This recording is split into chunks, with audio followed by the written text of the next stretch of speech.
Աննա, երբ որ դու նայեցիր այս գեղեցիկ գունավոր գնդակներին, որ երգը անմիջապես հիշեցիր։ Գլոր երգը։ Շատ ապրես Աննա, իմ մտքով էլ այդ երգը անցավ, գիտես։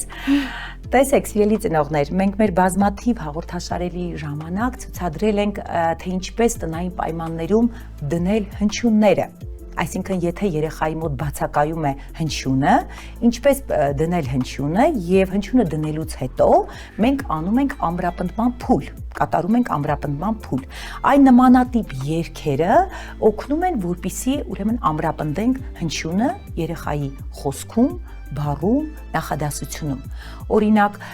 այ իմ գնդակ, հա, այստեղ տեսեք, լսում ենք գհնչյունը։ Ահա, կանաչ, կարմիր, կապուտակ, չէ, Աննա։ Թռիր վերև կարող ենք թռցնել, իջիր վար, ով մնաց զարմացած, Աննա։ Փիսոն։ Ապրես, փիսոն մնաց զարմացած։ Այն նմանատիպ երգեր, ասեմ, որ երաժշտաթերապիան, սիրելի ծնողներ, շատ է օգնում, որպեսզի զարգանա երեխայի բանավոր խոսքը։